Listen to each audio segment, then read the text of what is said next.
Today we have a special guest here. His name is Miguel Rodriguez. It's my father, and I have convinced him to give us an interview about how it is to live in Singapore as an expat.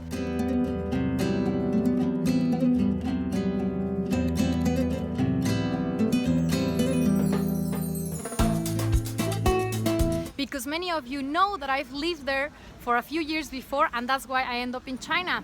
And if you do not know, today you will discover why is that we were living in Singapore and how was it. So let's welcome him and let's start.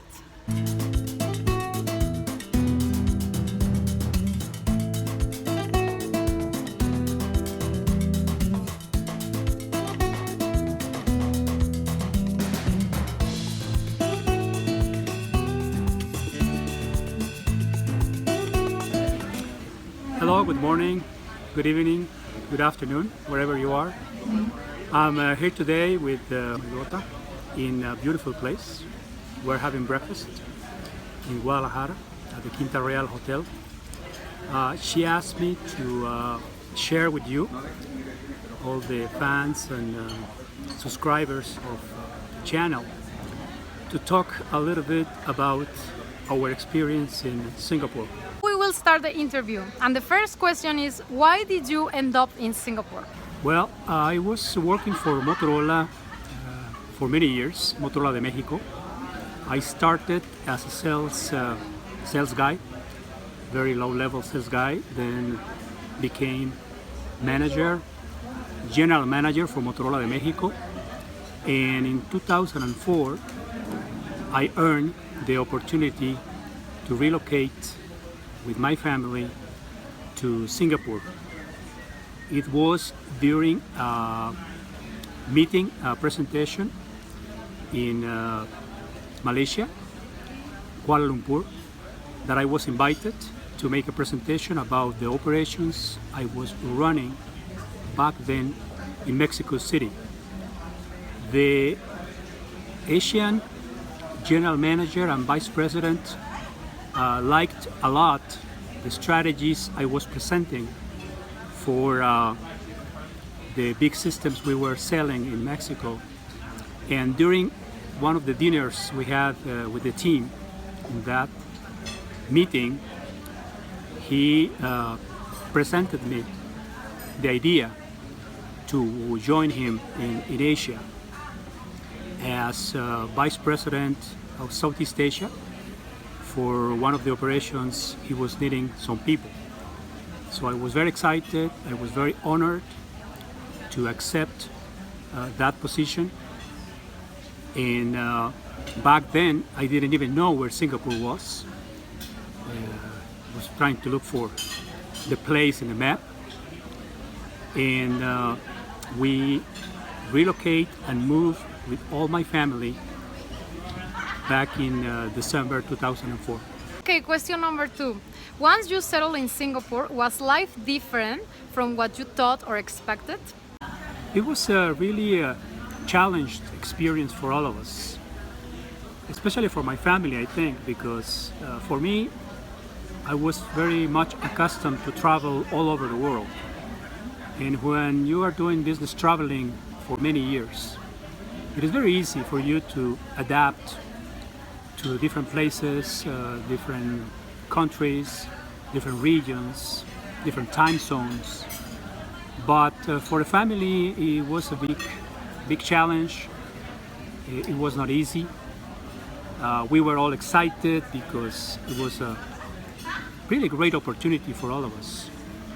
I remember very few days after we arrived in Singapore, the whole world lived through the tsunami issue. So I was working with Motorola back then, and I had to drive some of the teams that were attending all these disasters in Thailand, in Indonesia, Malaysia, and some other countries. So it was very stressing, a very busy time. But again, we stayed in a hotel room for several weeks. It was very nice at the beginning, but it was a little tough after a while to be living in a hotel room for me and my family. In the meantime, we look for a place to stay, an apartment to live, furnish it. It's a big challenge. I mean, it's a new starting when you relocate and move, especially in a place that is so far away, around 22, 24 hours, including layoffs from Mexico, where we were, to Singapore, and 13 hours difference in time zone. I think one of the biggest things we faced, myself and my family, by living in Singapore, is the situation of interact with different cultures, different religions, people from all over the world. You can find in Singapore, which is, I believe, the only country in the world, where you can find one street with different churches, houses of all different religions in the world, and they live and share on a daily basis with no problems. So it's difficult to believe that they are fighting wars in some other places, while in one country, because the government rules, they have to behave, they have to live peacefully, one aside the other.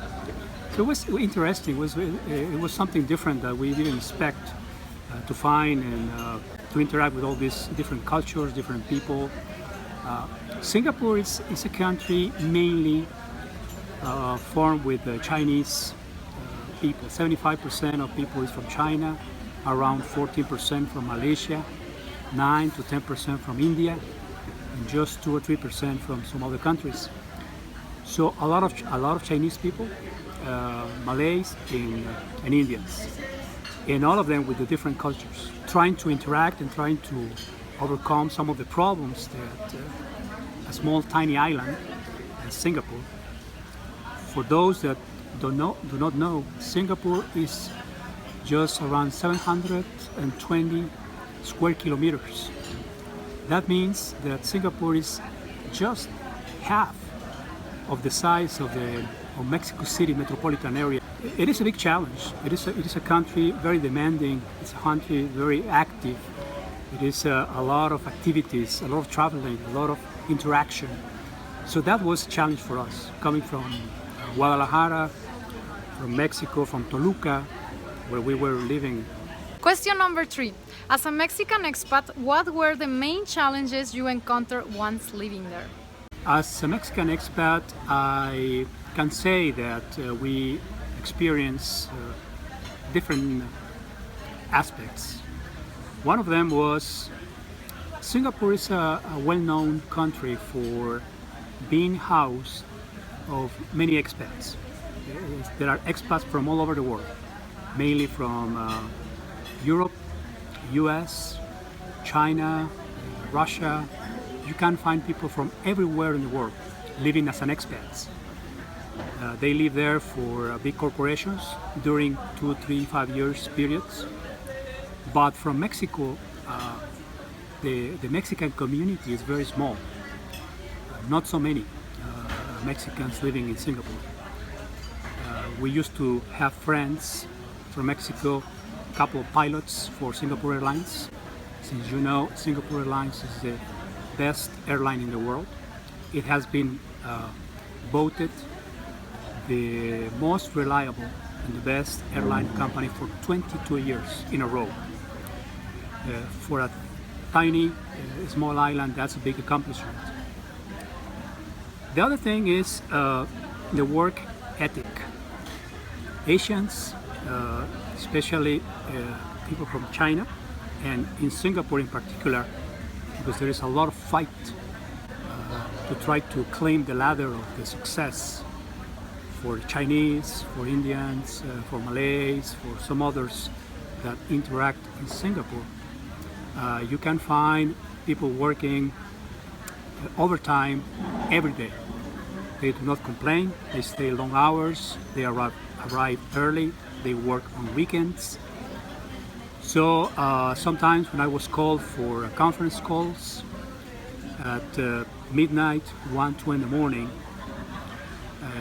I used to go home at the afternoon and come back to the office. And people that I left in the afternoon, they still were there working when I came back to have some calls, because we used to interact with the US, where the main offices were. That was one of the things that was a little challenge for me, to stretch the working hours, work at midnight, early in the morning, traveling. You used to travel, especially in Singapore, you used to travel across many time zones. I used to go to India at least 2 or 3 times a month. Flights from Singapore to Delhi, to Bangalore, to Mumbai, to Chennai, to Hyderabad. 6-7 hours flight. It is what you fly from New York to Europe. There it was normal to catch a flight in the morning, go to India a couple of days, and come back to work again in Singapore. So that was something that I was not accustomed to. Too much traveling. Traveling anytime, coming back home late at night, leaving very early in the morning, so very few hours of sleep or rest. But that's the rule, basically, for expats that live in Singapore. Singapore is a hub. It is a hub to cover Southeast Asia mainly. So a lot of flights from Singapore to most of the countries in Southeast Asia, to Australia, and you see a lot of business people in and out. The Changi Airport is one of the best airports in the world. So it was very, very tough, very difficult to adapt the first months of traveling and little sleep, and going one country to another, my passport, having visas for all over the place. I renewed passport 3 times in the 2 years we stayed there. I didn't expect to have that much traveling when I went there. Question number 4, likes and dislikes about living in Singapore. I enjoyed a lot living in Singapore. I like a lot to be in one of the best countries of the world. It's very modern. You could find high tech in buildings, in taxi cabs, airports. It's a very convenient city.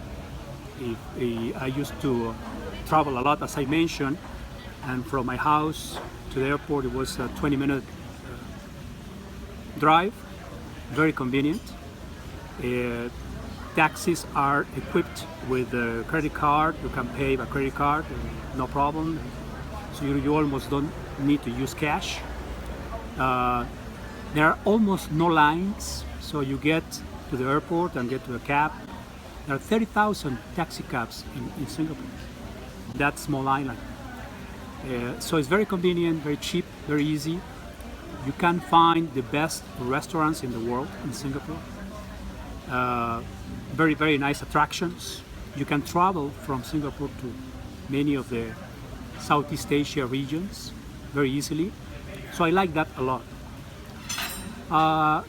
Dislikes, I could say that since Mexico is not a big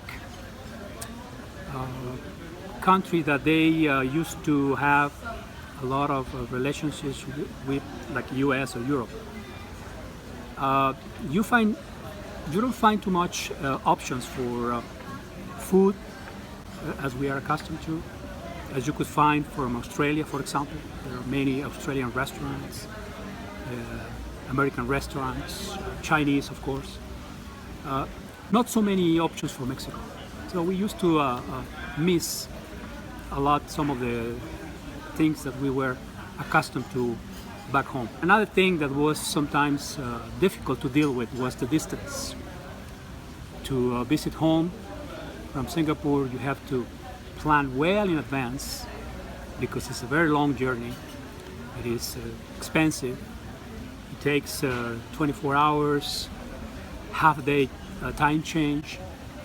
So you need to plan in advance and allow 1, 2, 3 days to adapt for the jet lag and all that. So it was a little difficult in that regard. Since we were accustomed here to visit families and relatives, being there was something that was not easy to do, expensive to do, and you need to plan it with months in advance. Number 5, what was your job like in Singapore? I was in charge of sales. I was the sales manager, vice president of sales for Southeast Asia. I had the fortune to travel to 14 countries that were under my responsibility, from Afghanistan, Pakistan, India, Malaysia, Indonesia, India, Vietnam, many countries. I have direct reports, people that work for me directly, based in Philippines, in Vietnam, in Malaysia, in India, in Jakarta, Indonesia. So my work was supporting sales for the infrastructure of telecommunications for Motorola, supporting these people in country. So I travel a lot to help them visits with customers, make presentations, to go and deliver training, go and sign contracts, review operations. It was very active role, traveling all the area. And I have, as I said, some people reporting directly to me from different nationalities. It was very interesting. It was very challenging because customs are different. I remember the first time I went to Vietnam, to Ho Chi Minh, the city that used to be Saigon. I remember we went to a meeting with a general, and my sales manager in Vietnam was doing some introduction to me, and prior to the meeting he told me that I should bend when he does, I should smile when he does, because I was not even understanding some of the Vietnamese they were talking, even though he was translating some keywords to me. So I was kind of following him just to take the meeting forward. But challenging, interesting, a lot of learning. I remember when I went to Singapore, my boss told me, and this is something I want to let you know that you may take into consideration when you relocate or move to live to another country. When you go overseas, as in our case, you are going to learn basically about 3 things in this order of importance. 3 things that you are going to learn a lot about the place you are going to go. That's natural, that's logical. We went to Singapore, so we learned a lot about Singapore that we didn't know.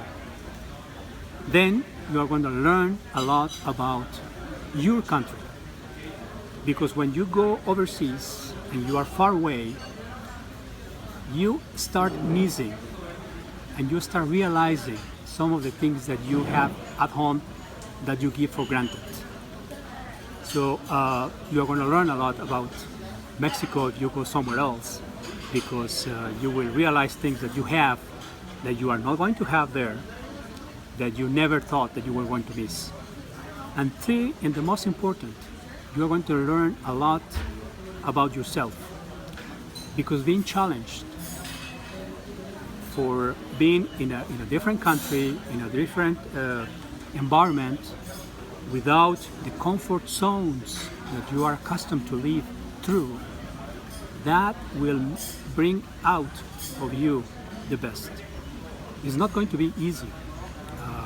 It's not the same to go as a tourist when you go for a week or 2 weeks or a month, that you know that you are going to go back.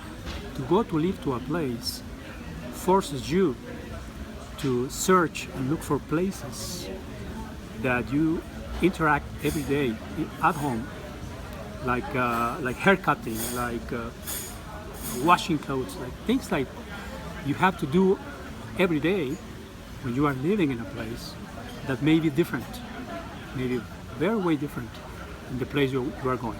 Number 6, how did Singapore change your way of thinking about how people do business? It changed my way of looking at business in a very big way, because I was accustomed by living in Mexico, by traveling a lot to US. We tend to get accustomed to see business as they are done in the Western world. And we in Mexico, we are very much accustomed to do business with US. We have a trade agreement. We know what to expect. We know how to behave. We pretty much know everything. When you deal with other countries so diverse as Singapore or Malaysia or Indonesia or China,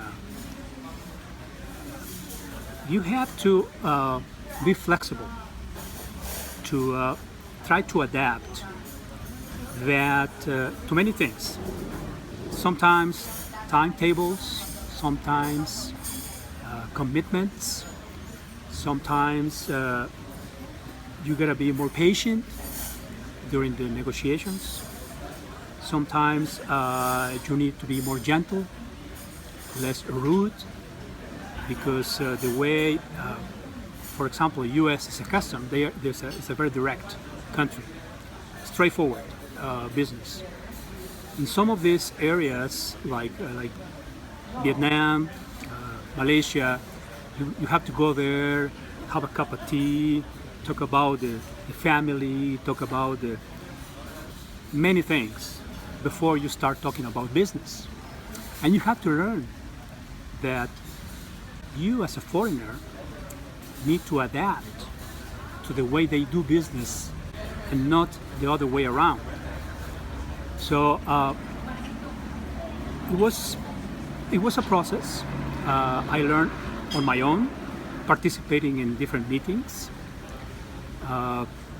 So one of the things that I learned was, you want to make business, if you want to sell your product, your talent, your time, you need to be sensitive to the other side that is buying it, how they are accustomed to do business, and you try to adapt your approach in order to minimize frictions and at the end to improve your odds of getting the deal done. So it was a process. It was not easy at the beginning. I tried to do the things according to what I was accustomed to, which, by the way, was very successful. That's why I was promoted to be there as an expat.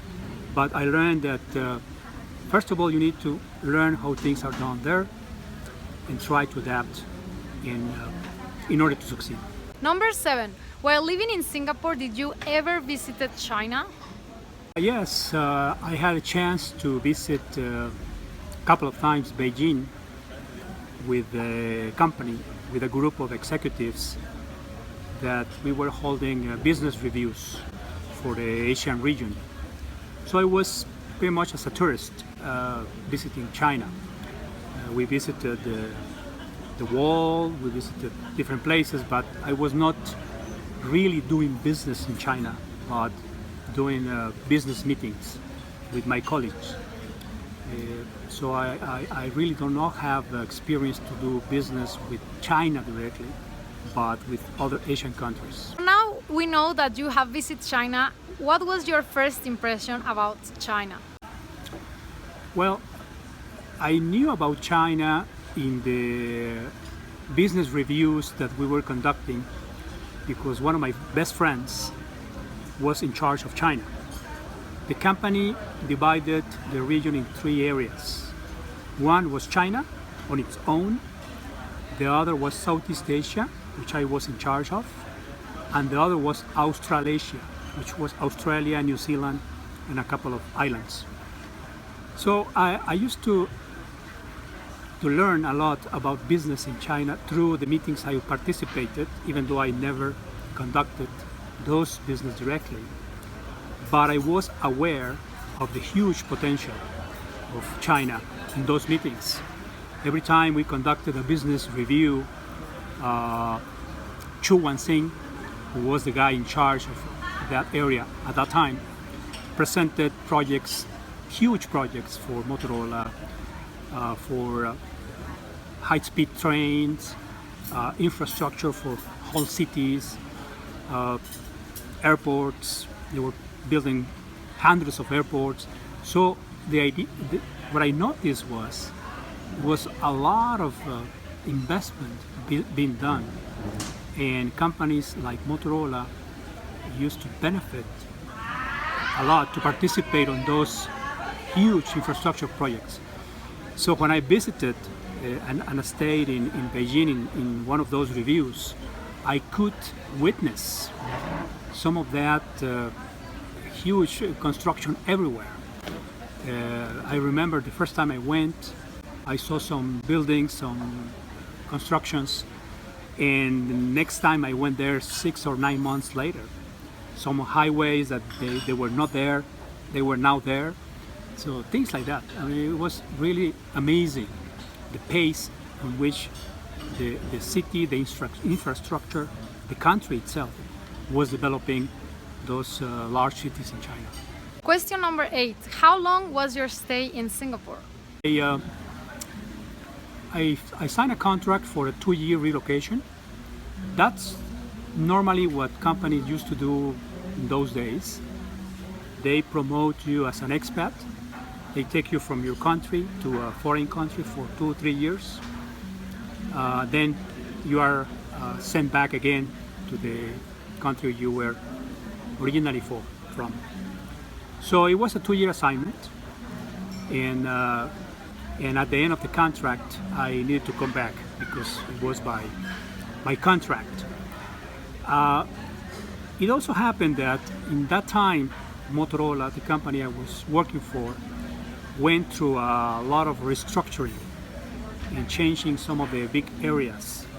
I used to be part of the two-way radio infrastructure business, and the company decided to merge some of the big areas and give more budget and resources to the cellular business. So I came back to Mexico, and my contract ended. Thanks a lot for the interview, and the final question is, would you like to go back and work in Singapore, as well as give us some tips and recommendations for those that are watching and would like to relocate with their families or on their own to Singapore? Yes, of course. I love to go back again. It is a beautiful country. People is very friendly. As I mentioned, the only challenge or handicap is a very far away country from Mexico. But definitely Singapore is one of the countries that I admire the most. Just think that in 1965 they became an independent country from Malaysia. So 52 years ago they became a country, and they have accomplished a lot. They are one of the most reliable countries for finance, for airline, trading, shipping, commerce, business. So it's a fantastic country. You can find everything that you will find in the most cosmopolitan cities in the world, in Singapore. And by the way, Singapore is one of the 3 city-states in the world, which means that there are only 3 small cities that they don't even have a city capital. One is Monaco, the other is the Vatican, and the third is Singapore.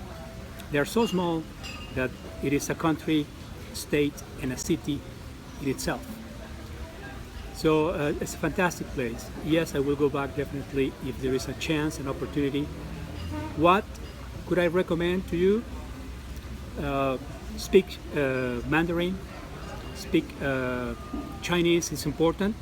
75%, 80% of the population is from China, so you will find a lot of Chinese talking everywhere. Try to adapt to different cultural, religious people that you will find. It's a big mix. And again, being flexible in timing hours. You need to go there with the idea that you will have to work very hard, because people over there, they have a different ethic of work. They don't look at the clock to leave at 5 or 7 p.m. And they work very hard, and that's something that you will have to try to go with that idea in order to be successful. So thanks a lot for watching this interview. Remember, if you like it, to give this video a thumbs up so I can convince my father to come back to the channel and give us a second video. That's it for today. Please leave us your comments. If you have ever visited Singapore or you would like to go to Singapore, comment below. So we will have his final words now as a goodbye for today, and hopefully we will have him on a future video in this channel. Well, thank you very much for this time. I am very happy to be here trying to share some of the experience that I was very fortunate with my family to have.